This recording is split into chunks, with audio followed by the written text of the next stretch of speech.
वक्त काटे न कटे तेरे बिना साजन, कहीं ऐसा ना हो जाए बीत जाए अब की साधन। हेलो दोस्तों, आप लोग कैसे हैं? उम्मीद है आप लोग बढ़िया होंगे। आइए हम लोग जानते हैं, पिछले क्लास में हम लोगों ने क्या देखा था। 1833 के अधिनियम, 1833 अधिनियम में 2-3 पॉइंट छूट गए। आइए उसको नोट कर लेते हैं। 1833 अधिनियम के नीचे में ही इस पॉइंट बना लीजिएगा, लिख दीजिएगा। इसमें देखिए क्या क्या आ गया था। बम्बई और मद्रास, बम्बई और मद्रास के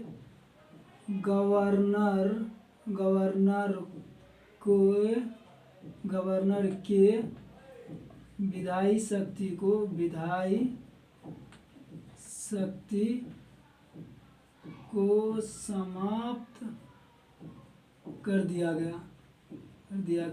देखिए 1726 में विधायी शक्ति दिया गया था, तुरंत 7 साल के बाद क्या किया गया, फिर छीन लिया भाई। ठीक, हाँ 1726 में दिया गया था ना, 7 साल के बाद छीन लिया गया। अब जानते हैं फिर इसको शक्ति कब मिलेगा, 28 साल के बाद 1861 में मिलेगा। ठीक, और दूसरा पॉइंट इसमें लिखे हैं। अच्छा, इस अधिनियम से चार्टर एक्ट, अच्छा इस अधिनियम से पहले जो कानून बनती थी उसे नियामक कानून कहा जाता। इसी अधिनियम से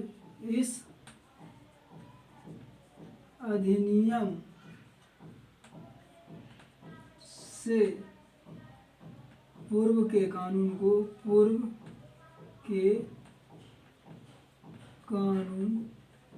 को नियामक कानून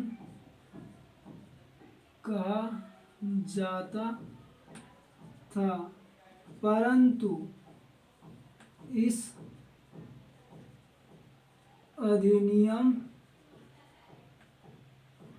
से अधिनियम कहा जाने लगा। अधिनियम कहा जाने लगा। ठीक, आइए अब फिर हम लोग देखते हैं। अब इसके बाद 1833 के बाद, अरे जानते हैं इसके बीच में 1853 1833 के बीच में बहुत तिग्रमबाजी हुआ, हिस्ट्री में पढ़िएगा। ठीक, उसको कैसे कैसे सामाजिक आंदोलन चला। इस बीच में अनसामाजिक आंदोलन खूब चलता है। जब घुसेंगे ना उसमें, केशव चंद्र विश्वचंद्र विद्यासागर, बहुत सारा ब्रह्म समाज आदि समाज सबको देखना पड़ेगा। अब देखते हैं 1853 का चार्टर अधिनियम भैया, इसको जो है ना, इसको ये देखिए क्या था। यह अंतिम 1793 से लेकर 1853 तक में यह अंतिम चार्टर अधिनियम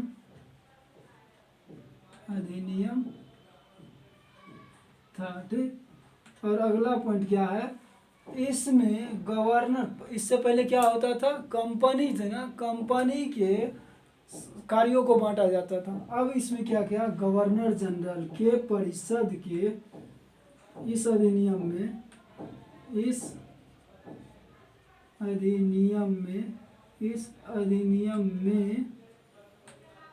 गवर्नर जनरल इस अधिनियम में गवर्नर जनरल के परिषद के कार्यों को अलग या पृथक किया गया। कार्यों को विधायी और प्रशासनिक, परिषद के विधायी और प्रशासनिक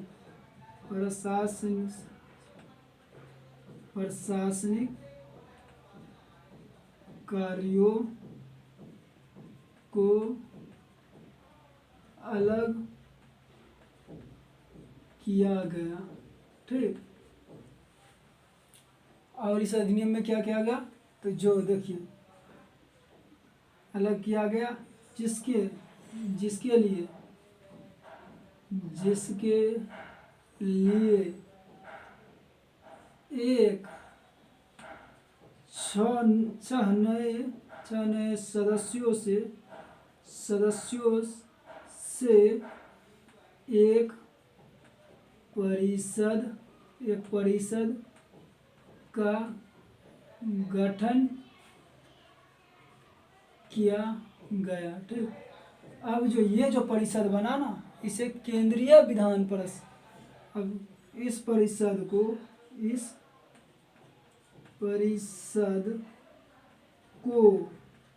भारतीय केंद्रीय विधान परिषद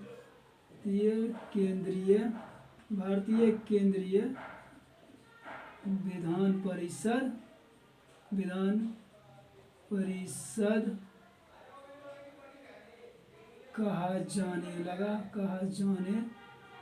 लगा या इसे छोटा संसद भी कहते हैं। छोटा संसद भी कहा जाता था। ठीक, अब इसमें क्या हुआ, ये जो विधान परिषद है ना, ये वैसे ही काम करती थी जैसे ब्रिटेन की संसद कार्य करती थी।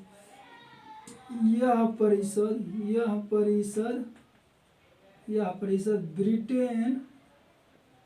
ब्रिटेन के संसद की तरह कार्य किया करती थी या करता था। ठीक, अच्छा, पहली बार स्थानीय प्रतिनिधित्व को शुरुआत की गई। ठीक, आप लिखते हैं अगला पॉइंट, इस अधिनियम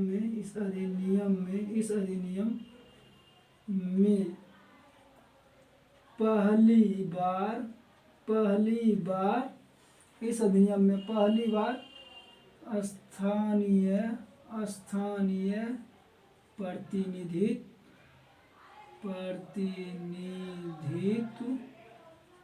प्रतिनिधित्व को शामिल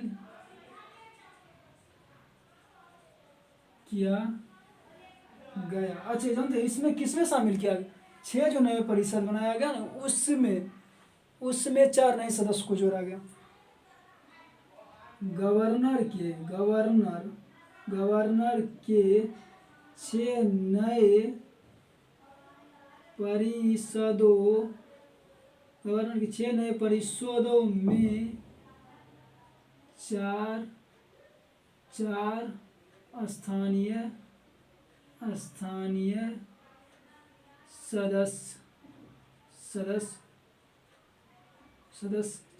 सदस्य कौन कौन थे? तो देख लीजिए भैया, इधर से स्टार्ट कर देते हैं, पश्चिम से ही। आगरा, उसके बाद बंगाल, उसके बाद भैया मेरे मद्रास, अब सीधे पश्चिम में चल जाते हैं ना, बम्बई। ठीक, यहाँ के स्थानीय सदस्यों को दिया गया था।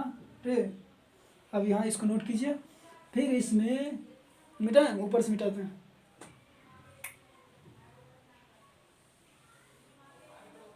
अब क्या है, एक बढ़िया चीज इस अधिनियम में किया गया, जानते हैं क्या?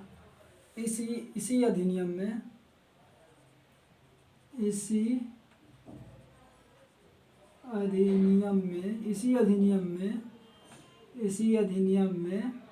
क्या किया गया? इसी अधिनियम में भारतीयों के लिए सिविल सेवा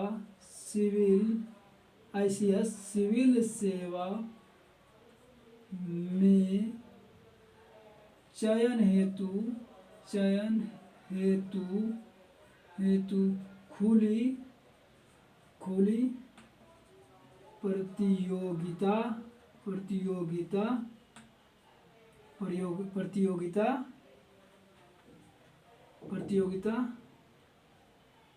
खुली प्रतियोगिता प्रारंभ की गई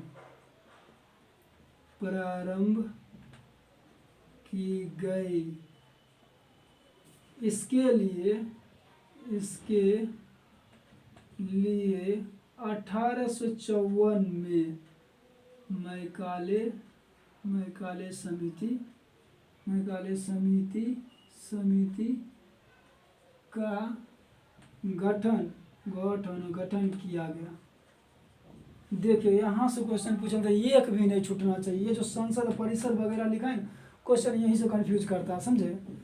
पूछ देगा 6 नौ परिषद बनाया गया था किसके लिए? गवर्नर के लिए। 2019 वाला हम देखे ऐसा क्वेश्चन था, खुद ही आदमी कंफ्यूज। नहीं ध्यान से पढ़िएगा स्टेटमेंट को तो क्वेश्चन गलत करके ही आइएगा, समझे। नहीं तो फिर स्टेटमेंट को ध्यान से पढ़ना।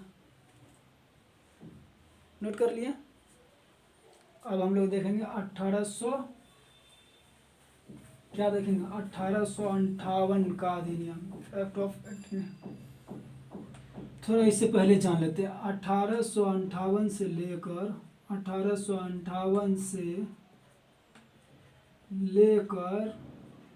1947 तक के 1945 तक के समय को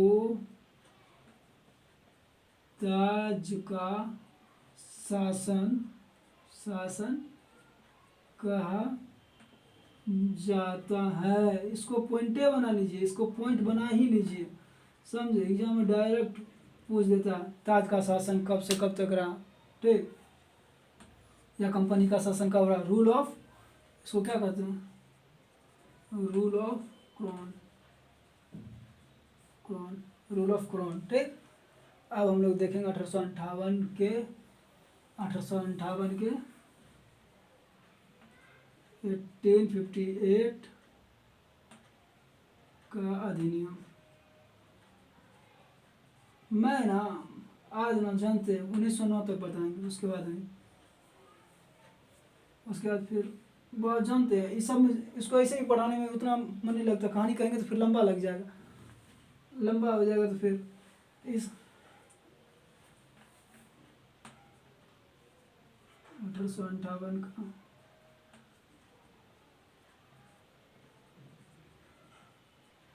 क्योंकि इसमें हिस्टोरिकल बैकग्राउंड बहुत बेहतरीन है इस टाइम पीरियड के बीच। अब हम लोग देखते हैं 1858 का।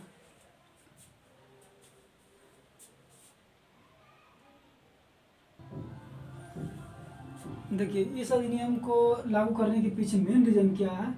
1857 में कंपनी के विरुद्ध हमारे सिपाहियों ने आंदोलन छेड़ दिया था, समझे। इससे ना ब्रिटेन की जो ताज थी ना बौखला गई। बौखलाने के बाद उनको छटपट्टी ढूक गया कि भाई रे, भारत से अगर हमारा संबंध टूट जाएगा तो फिर हमारे यहाँ धन की आपूर्ति कैसी होगी, कच्चे माल की प्राप्ति कैसी होगी, हमारी जनसंख्या तो तितर बितर हो जाएगी। इसीलिए वहाँ की जो ताज थी 1858 में वहाँ के संसद ने 1858 में एक रेजुलेशन पास किया और इसे 1858 का अधिनियम कहा गया। और इस अधिनियम में सबसे पहला काम क्या था, इस अधिनियम को इस रूप में भारत में लाया गया कि यह अधिनियम भारत के शासन को अच्छा बनाएगा, ठीक। इसीलिए इस अधिनियम को भारत के शासन को अच्छा बनाने वाला अधिनियम कहा जाता है, ठीक। अब दूसरा देखिए, दूसरा पॉइंट क्या, इस अधिनियम में भारत का शासन सीधे महारानी विक्टोरिया मतलब ताज, ठीक, के हाथों में चला जाता है। महारानी विक्टोरिया थी ना, उसी समय वहाँ की प्रिंस थी। इस समय 1858 वही प्रिंस थी। फिर अगला पॉइंट देखिए, इस अधिनियम ने ईस्ट इंडिया कंपनी को समाप्त कर दिया, कंपनी को ही बंद कर दिया। और गवर्नर जनरल, गवर्नर, राज क्षेत्र व राजस्व संबंधी शक्तियाँ ब्रिटिश राजशाही को हस्तांतरित, बोले नहीं, तो कारण शासन सीधे विक्टोरिया हाथों में चला गया, अपने अधीन कर लिए, ठीक। तो ये सारा शक्तियाँ इनके हाथ में आ गई। गवर्नर जनरल का नाम बदलकर वायसराय कर दिया। वायरस नहीं है ये, समझे, वायरस मत पढ़ लीजिएगा, ध्यान से पढ़िए। गवर्नर जनरल का नाम बदलकर वायरस नहीं पढ़िएगा, वायसराय कर दिया गया। ठीक, वायसराय ब्रिटिश ताज का प्रत्याशी, इस शब्द पे ध्यान दीजिए, पूछ देता है एग्जाम में ना। वायसराय एग्जाम में पूछेगा, वायसराय ब्रिटिश ताज का अप्रत्यक्ष प्रतिनिधि बन गया, तो उस समय आप यही ध्यान नहीं दिए रहोगे तो गलत हो जाती हो। ठीक, वायसराय ब्रिटिश ताज का प्रत्यक्ष प्रतिनिधि बन गया। ठीक, ऐसा प्रथम वायसराय लॉर्ड कैनिंग थे। इस अधिनियम ने नियंत्रण बोर्ड और निदेशक कोर्ट को समाप्त कर, याद कीजिए नियंत्रण बोर्ड और नियंत्रक कोर्ट हम लोग कहाँ पढ़े थे। नियंत्रण बोर्ड बना था कब, 1773 में, निदेशक कोर्ट 1784 में। इस चीज़ को याद रखना, क्रोनोलॉजी में सजाने के लिए बोल देगा तो फिर फंस जाइएगा। ठीक, को समाप्त कर फिर क्या किया गया, द्वैध शासन प्रणाली को समाप्त कर दिया गया। उतारिए इसको, इसमें अभी और पॉइंट बचा, इसमें तो ये है ही शासन, भारत के शासन को अच्छा बनाने वाला अधिनियम, इसमें अभी और कुछ बचा हुआ है।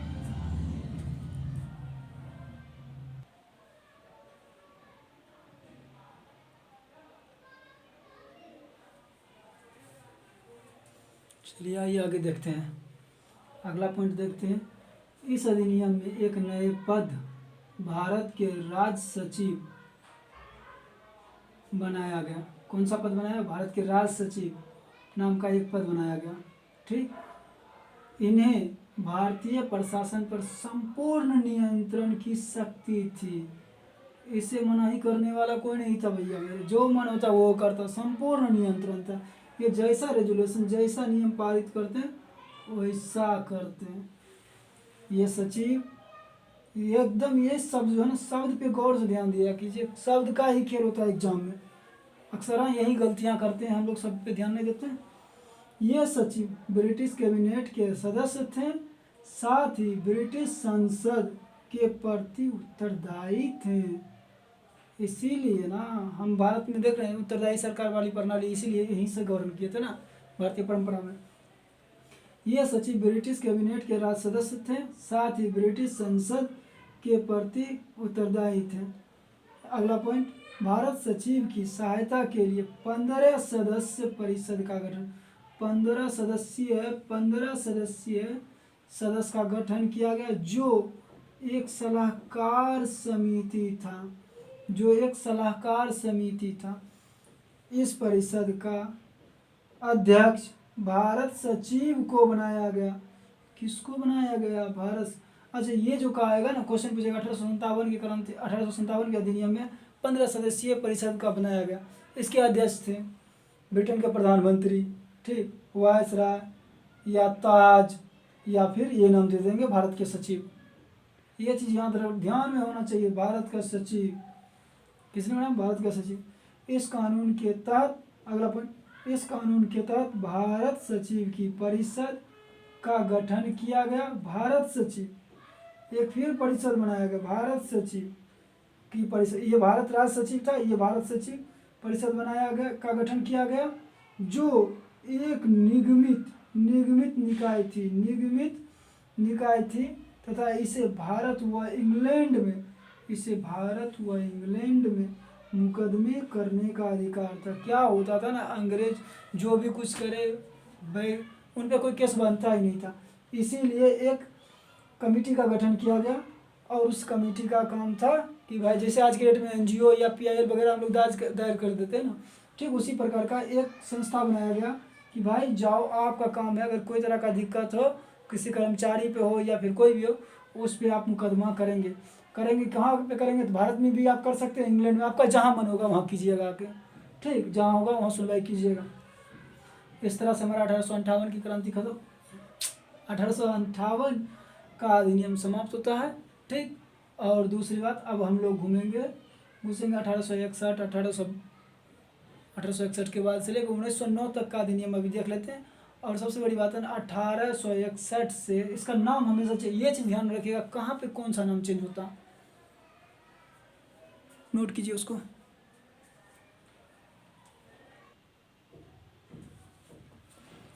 आइए आगे देखते हैं। देखिए इससे हम बोले ना कि समय समय पर ना इसका नाम चेंज होते रहता। जैसे 1858 का था ना भारत शासन अधिनियम, अब 1861, 1892 और 1909 को क्या कहा जाने लगा, भारत परिषद अधिनियम। उससे 1858 से क्या पहले कहा जाता था, चार्टर अधिनियम। 1800 उधर क्या आया था, राजलेख, वही चार्टर हो गया। ठीक, तो अब हमेशा इस चीज़ को भी ध्यान में रखना कब क्या नाम रहा। तो आइए देखते हैं सबसे पहला नंबर 1861 का भारत परिषद अधिनियम। ठीक, देखिए इसके बारे में जानते। इस अधिनियम में कानून बनाने की प्रक्रिया में भारतीय को पहली बार भारतीय प्रतिनिधि को शामिल करने की शुरुआत हुई। किसमें, तो पहली बार किस अधिनियम में, 1861 में भारतीयों को कानून बनाने की, शब्द पे ध्यान दीजिएगा, कानून, मैं बार बार एक ही चीज़ कहूँगा, शब्द पे ध्यान दीजिएगा, शब्द पे, इसको अंडरलाइन कर लीजिएगा, कानून बनाने की प्रक्रिया में भारतीय प्रतिनिधि को शामिल किया गया। ठीक, जिसे वायसराय गैर सरकारी सदस्य के रूप में चुनते थे। 1862 में ऐसा पहली बार हुआ। 1862 में लॉर्ड कैनिंग ने 3 भारतीयों, बनारस के राजा, पटियाला के महाराजा और सर दिनकर राव को विधान परिषद में मनोनीत किया। मतलब इनका काम कुछ नहीं था कि भाई आप भारतीय हो, चलो आपकी देखरेख में हो रहा, आप कुछ बोलोगे नहीं, आप सिर्फ मुखमर दर्शक बन के देखते रहोगे, जो मन होगा हम ही करेंगे, आप लोग आए एकदम चुपचाप खड़े रहो, किसी को कोई सजेशन नहीं दे सकते हो, कहने के लिए कि हो आप मेरे साथ। ठीक, और अगला पॉइंट देखते हैं। इस अधिनियम ने बम्बई और मद्रास प्रेसिडेंसी को पुनः विधायी शक्ति प्रदान कर विकेंद्रीकरण की प्रक्रिया प्रारंभ किया। किसने, कब बंद किया था, 1833 में। 1833 में बंद कर दिया था, बोले थे ना, फिर 28 साल के बाद देगा इनको, आ गया ना 1861 में आया। अब अगला पॉइंट देखते हैं, बंगाल। देखिए अब क्या हुआ, अगला पॉइंट, बंगाल 1862। ठीक, उत्तर पश्चिम सीमा प्रांत, जिसमें संयुक्त उत्तर प्रदेश हो गया, उधर पश्चिम वाला एरिया हो गया, पंजाब को छोड़ करके, मतलब जम्मू कश्मीर वाला एरिया। ठीक, उत्तर पश्चिम सीमा प्रांत 1866, 1866 तथा पंजाब 1897 में विधान परिषदों का गठन किया गया। देखिए 7, इसको हम चाहते तो अलग अलग डेट भाई भी लिख देते, तीनों का नाम लिख देते, फिर बोलते क्रमशः डेट। ऐसा नहीं करना है ना कि बंगाल में कब बना था, 1862 में विधान परिषद बना था। ठीक, उत्तर पश्चिम सीमा प्रांत में कब बना था, 1866 में, और पंजाब में 1897 में।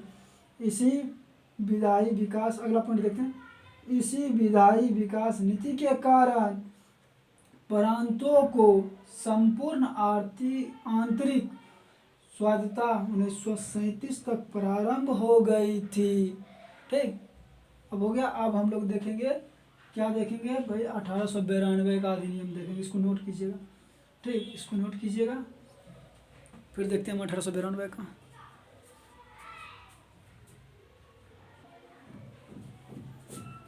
आइए देखते हैं 1892 का भारत परिषद अधिनियम। ठीक, क्योंकि इस अधिनियम में कुछ खास प्रावधान नहीं रहा, बस लोगों को लुभावने के लिए आगे बढ़ाया गया, इस ताकि भारत में हंगामा ना मचे। ठीक, इस अधिनियम के माध्यम से केंद्रीय और प्रांतीय विधान परिषदों में गैर सरकारी सदस्यों की संख्या बढ़ाई गई। ठीक, बजट पर बहस करने और कार्यपालिका को उत्तर देने के लिए बाध्य किया गया। अगला पॉइंट है, इस अधिनियम में केंद्रीय विधान परिषद और बंगाल चैम्बर्स ऑफ कॉमर्स में गैर सरकारी सदस्यों के नामांकन के लिए वायसराय के शक्तियों का प्रावधान था। इसको वायरस मत पढ़िएगा। ठीक, किसको शक्तियों का प्रावधान था, वायसराय को। प्रांतीय विधान परिषदों में, अगला पॉइंट, प्रांतीय विधान परिषदों में गवर्नर को जिला परिषद, जमींदारों और चैम्बर्स ऑफ कॉमर्स की सिफारिशों पर गैर सदस्यों को नियुक्त करने की शक्ति थी। मतलब ये लोग जो है ना, जिला परिषद, जमींदार और चैम्बर ऑफ कॉमर्स के जो भी मेंबर थे, वो अगर बोलते ना गवर्नर से, सर मेरे आदमी को या किसी और को उसको इस परिषद में शामिल कर लीजिए, तो उनके अकॉर्डिंग हो जाता था। फिर देन अब हम लोग देखेंगे अगला 1909 का भारत परिषद अधिनियम, समझे, क्योंकि इसको ख़त्म करके फिर 1909 का वीडियो लंबा हो जाएगा, लेकिन 1909 का भारत परिषद अधिनियम। जानते हैं अगर हम वीडियो बना के कंटिन्यू पढ़ाते रहेंगे, पढ़ते रहेगा तो वीडियो लंबा हो जाता है, इसीलिए इसको पहले नोट कर लेते हैं, उसके बाद फिर आपको समझाएंगे।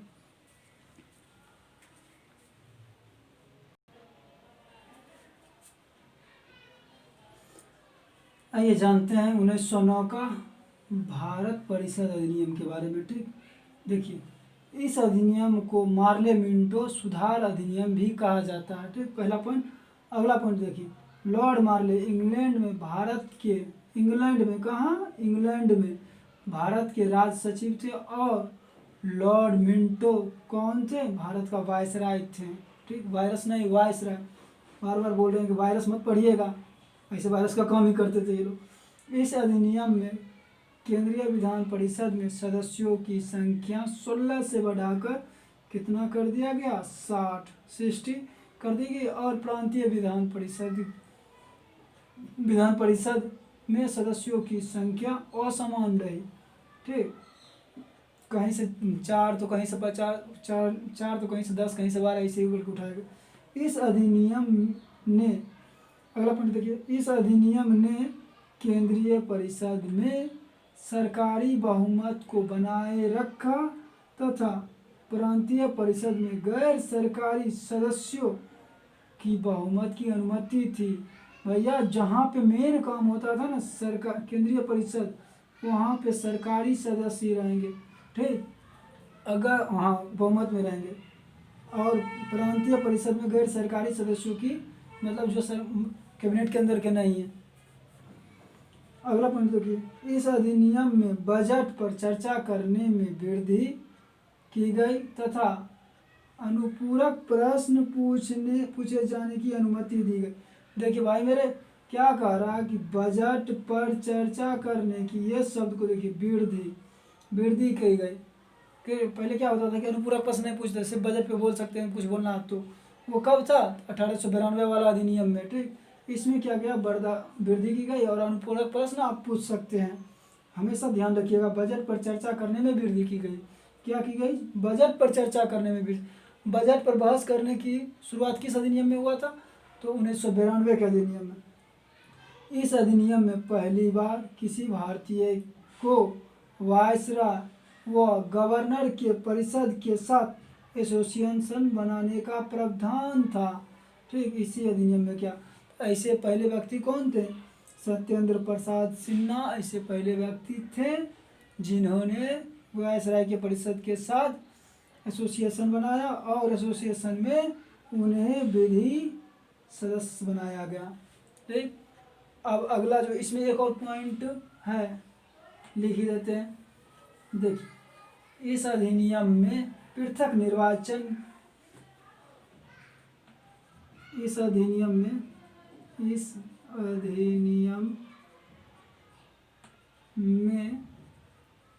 पृथक निर्वाचन की शुरुआत की गई। पृथक निर्वाचन सांप्रदायिक सांप्रदायिक आधार पर शुरू किया गया। ठीक, और देखिए, मुस्लिम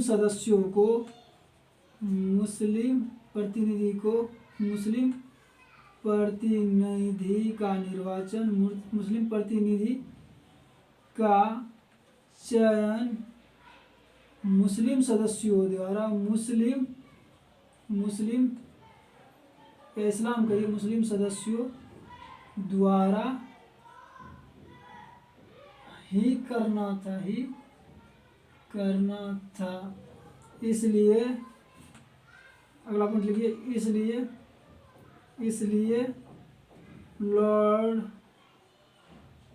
मार्ले तथा लॉर्ड मिंटो को सांप्रदायिक निर्वाचन का जनक कहा जाता है।